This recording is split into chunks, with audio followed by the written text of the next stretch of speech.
नमस्कार, स्वागत है एक बार फिर से चुनावी समर में।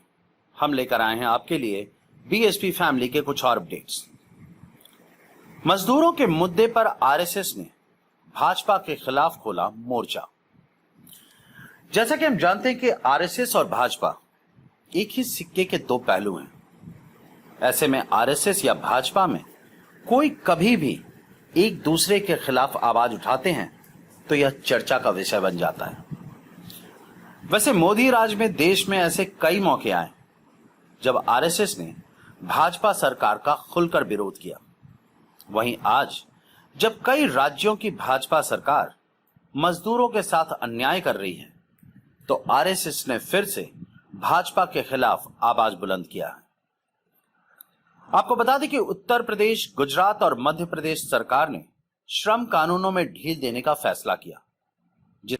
विपक्ष के साथ ही अब आरएसएस से जुड़ा संगठन भी इसके विरोध में उतर आया है।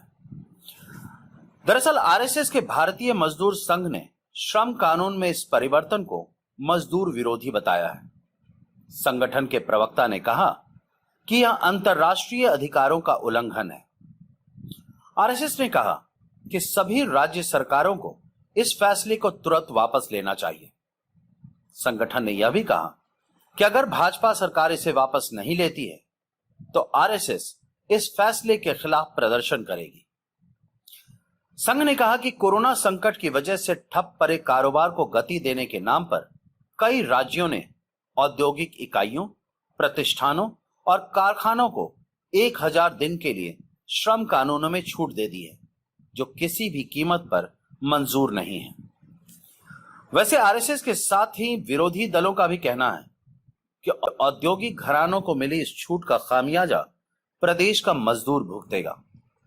साथ ही इस छूट से स्पष्ट हो गया कि रोजगार देने का ऐलान भी बीजेपी का चुनावी जुमला था। इस तरह आरएसएस ने भाजपा शासित सभी राज्य सरकारों को जोरदार हमला बोला। वैसे आरएसएस भाजपा के खिलाफ कुछ कहे, इसे विश्वास करना थोड़ा मुश्किल है, लेकिन लोभवश या दिखावे के लिए ही सही आरएसएस ने मजदूरों के हित में भाजपा के खिलाफ आवाज उठाई तो है। अब देखना यह है कि आरएसएस के हमले के बाद मोदी सरकार और भाजपा मजदूरों के प्रति क्या रुख अपनाती है। हमारे साथ बने रहने के लिए आपका धन्यवाद। आप हमारे प्रोग्राम्स को today's.com पर भी देख सकते हैं और आप हमें टुडेज टीवी पर ट्वीट भी कर सकते हैं। Thank you.